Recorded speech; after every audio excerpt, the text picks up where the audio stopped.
नमस्कार। आज हम बात करेंगे हिंदी और मराठी सिने सृष्टि के जाने माने कलाकार डॉक्टर श्रीराम लागू के बारे में। इनके जीवन पर आधारित एक मराठी किताब है आम्हाला भेटलेले डॉक्टर श्रीराम लागू। इसी किताब के बारे में आज मैं आपको बताने जा रही हूँ। सन 2002 की बात है जब डॉक्टर लागू की 75वीं सालगिरह थी। इनके छोटे भाई विजय लागू ने उस वक्त इस किताब की संकल्पना की। इसे वास्तविकता में बदलने का काम किया पुष्पा भावे जी ने। प्रख्यात शास्त्रीय गायिका श्रीमती मालिनी राजरकर द्वारा इस किताब का प्रकाशन किया गया। लगभग 50 से भी अधिक सालों तक डॉक्टर लागू सिने सृष्टि और रंगमंच के काफी मशहूर कलाकार रह चुके हैं। इन्होंने मराठी थिएटर से अपने अभिनय की शुरुआत की थी। बाद में इन्होंने हिंदी सिनेमा में भी काम किया। प्रोफेशन से वे ईएनटी सर्जन थे। जब वे साउथ अफ्रीका से लौट कर आए थे तब उन्होंने तय किया था कि डॉक्टरी छोड़कर अब सिर्फ अभिनय करेंगे। इस किताब में भले ही उनके सिने सृष्टि के अभिनय के बारे में ज्यादा न लिखा गया हो, पर उनके रंगमंची अभिनय के बारे में उनके कई सह कलाकारों ने काफी कुछ बताया है। उनके बारे में प्रेम और आदर भाव व्यक्त करने वाले उनके सह कलाकारों ने इस किताब में अपने अनुभव व्यक्त किए हैं। तो चलिए आज इस किताब के द्वारा उनकी कुछ यादों को ताज़ा करते हैं। शुरुआत करते हैं विजया मेहता जी से। विजया मेहता जी ने रंगायन के वक्त उनके साथ काम किया था, उस वक्त के अपने अनुभव बताए हैं। वे कहती हैं, मैंने डॉक्टर साहब को देखा था रंगायन शुरू होने से लगभग 4-5 साल पहले। उस वक्त सरकारी नाटक प्रतियोगिताएं शुरू हो चुकी थी। तब हमने विजय तेंदुलकर दिग्दर्शित पहले नाटक की प्रस्तुति की थी भारतीय विद्या भवन द्वारा। उस वक्त डॉक्टर साहब की भूमिका हम सभी को पसंद आई थी। हमारी टीम को, मतलब विजय तेंदुलकर, जितेंद्र अभिषेकी, प्रफुल्ल जोशी, चित्रकार गायतोंडे, माधव वाटवे। अपने लेख के आखिर में वे कहती हैं, आज की जनरेशन ने रंगायन के वक्त का हमारा काम देखना चाहिए था, ऐसा कई बार लगता है। डॉक्टर साहब और मैंने साथ में किया हुआ काम देख के शायद वे समझ पाते कि नेचुरल एक्टिंग की ताकत क्या होती है। डॉक्टर जब्बार पटेल। डॉक्टर जब्बार पटेल उनके बारे में अपने लेख के शीर्षक में कहते हैं, बुद्धिनिष्ठ अभिनय और वेदना। वी.वा. शिरवाडकर यानी कि कुसुमाग्रज द्वारा लिखित नाटक नट सम्राट में अप्पा साहेब बेलवलकर की भूमिका को बहुत सराहा गया है। फिर वो चाहे अभिनय के जानकार लोग हो या कोई आम आदमी। पीछे मुड़ के देखे तो इस चीज का एहसास जरूर होता है कि एक प्रतिभाशाली मेहनती अभिनेता को ऐसी चुनौतीपूर्ण भूमिका करने का अवसर मिले और वो उसे निभाने में कोई भी कमी न छोड़े, ऐसा शायद ही कभी होता है। सूर्य पाहिलेला माणूस, ये उनका और एक उल्लेखनीय नाटक है। सामना और सिंहासन, ये दो विशेष उल्लेखनीय मराठी पिक्चर्स है जिसका दिग्दर्शन खुद डॉक्टर जब्बार पटेल ने किया था।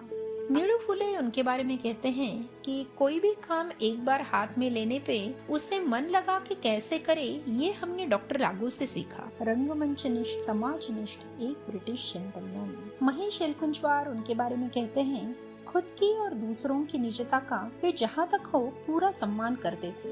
एक बार मैंने अपना आत्मा पर लेख उन्हें पढ़ने दिया था। फिर पूछा कैसा लगा, तो उन्होंने जवाब दिया, पढ़ते वक्त कुछ अजीब सा लगा।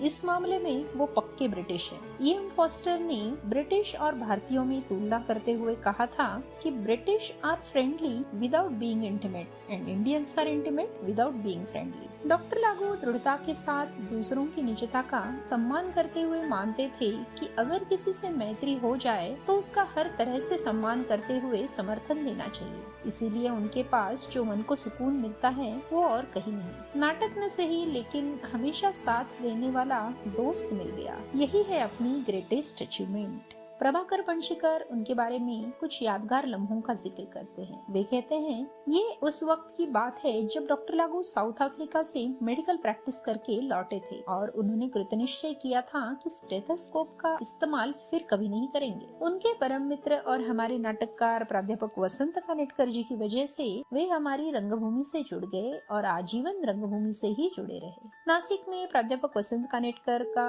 शिवाई बंगला है, जहाँ हमारी और डॉक्टर लागू जी की ऐतिहासिक भेंट हुई थी। मैं बम्बई से आया था और डॉक्टर लागू अपनी अफ्रीका से लाई हुई मर्सिडीज कार में पूना से आए हुए थे। औरंगजेब ने अगर कोई दगा फटका किया तो कोई साथ में चाहिए, इसीलिए हमारे डॉक्टर वसंतराव देशपांडे जी को भी साथ ले आए थे। उस वक्त उन्होंने संभाजी की भूमिका को ये कहते हुए स्वीकार किया कि ये भूमिका तो औरों ने भी की है और फिर ये डेड रोल भी है। अपने लेख के आखिर में प्रभाकर जी कहते हैं, डॉक्टर लागू जी की अब 75वीं सालगिरह है। आज भी वे काफी सक्रिय हैं। भगवान उन्हें शतायु बनाए, अच्छी सेहत दे, नए नए चैलेंजिंग रोल्स दे, नए सामाजिक विषय उन्हें मिलते रहे, बस यही प्रार्थना है। भगवान को रिटायर करने निकले डॉक्टर साहब को भगवान आखिरी सांस तक काम करते रहने की कड़ी से कड़ी सजा फरमाए। That's all your honour. Vijay Kenkre उनका उल्लेख अपने लेख के शीर्षक में करते हैं, एक सर्जनशील रंगकर्मी। अभिनय के 4 अंगों में से वाचिक अभिनय के बारे में डॉक्टर लागू से बढ़ के कोई अभिनेता मैंने तो आज तक नहीं देखा। नट सम्राट, हिमालय की सावली, उद्वस्त धर्मशाला, इन नाटकों में से उनकी आवाज आज भी कानों में गूंज उठती है। इंग्लैंड में कहते हैं कि अंग्रेजी कैसे बोली जाए तो सर जॉन गुलवुड की तरह, उसी तरह मराठी कैसे बोली जाए तो डॉक्टर श्रीराम लागू की तरह। वाचिक अभिनय ये डॉक्टर लागू जी की लिखी हुई बहुत महत्वपूर्ण किताब है। रंगभूमि से जुड़े हुए हर कलाकार को इसे जरूर पढ़ना चाहिए, इसका अध्ययन करना चाहिए। सहज सरल भाषा, सुस्पष्ट विचार और अपने मन में उठे हुए सारे सवालों के जवाब, विविध शंकाओं का समाधान और डॉक्टर ENT सर्जन होने का आधार, ये है इस किताब के कुछ उल्लेखनीय पहलू। ज्योति सुभाष, इन्होंने डॉक्टर साहब के साथ हाल ही के कुछ सालों में काम किया हुआ है। वे अपने लेख में कहती हैं, आत्मकथा नाटक की पात्र योजना हुई तब डॉक्टर साहब, सुहास जोशी, शुभांगी गोखले और मैं। प्रतिमा कुलकर्णी का दिग्दर्शन था। नाटक तो बढ़िया था ही, पर वे दिन भी बहुत बढ़िया थे। इसी दौरान मुझे मुंबई में 2 घर मिले, एक प्रतिमा का और दूसरा डॉक्टर साहब और दीपा। सुधा करमरकर कहती हैं, डॉक्टर श्रीराम लागू, संभाजी द थर्ड। प्राध्यापक वसंत कानेटकर का एक मराठी नाटक था, इथे उशाळला मृत्यू। इस नाटक की रिहर्सल शुरू हो चुकी थी। 11 अप्रैल 1969 की बात है। डॉक्टर लागू का पहला नाट्य प्रयोग पंढरपुर में तय हुआ था। नाटक शुरू हो चुका था। गणों जी शिर्के मतलब चित्तरंजन बापू का डायलॉग था, हमने सुना है कि महाराज ने कुछ खूबसूरत नाटकशालाओं को आसरा दिया है। उसके बाद डॉक्टर लागू का पहला डायलॉग था। उन्होंने स्टेज पे एंट्री लेते हुए कहा, हाँ हाँ हमने आसरा दिया है, बेशक दिया है। जिस उत्साह से उन्होंने स्टेज पे एंट्री ली, उसी आवेश में संभाजी के मुकुट से मोतियों की माला टूट के बिखर गई और डॉक्टर लागू ने मोतियों की पायदान पे व्यावसायिक रंगभूमि पर पदार्पण किया। अब किताब के आखिर में आइए सुनते हैं कुछ यादें उनकी पत्नी, उनकी संपूर्ण रूप से सहचारिणी दीपा श्रीराम जी से। वे डॉक्टर लागू जी को दादा कहती थी, तो अपने लेख में वे कहती हैं, दादा के पूरे व्यक्तिमत्व से ही मैं बहुत प्रभावित हो चुकी थी।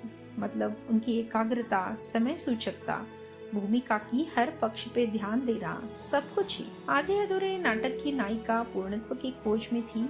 ये पूर्णत्व वो खुद में ढूंढने की बजाय उसकी जिंदगी में आने वाले पुरुष में ढूंढ रही थी। मुझे उसके पूर्णत्व की खोज से बहुत लगाव हुआ।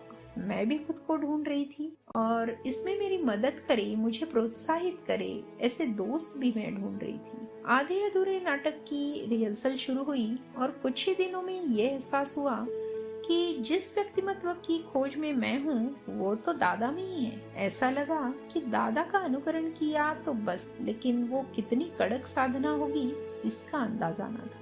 तो आज इस किताब के जरिए हम डॉक्टर श्रीराम लागू, एक कलाकार, उनके व्यक्तिमत्व के बारे में बहुत कुछ जान सके। डॉक्टर लागू के छोटे भाई विजय लागू के शब्दों में कहा जाए तो, अगर इस किताब की वजह से किसी को दादा के अभिनय के बारे में और अभ्यासपूर्ण, व्यापक और अधिक उपयुक्त काम करने की प्रेरणा मिले तो मुझे बहुत खुशी होगी। धन्यवाद।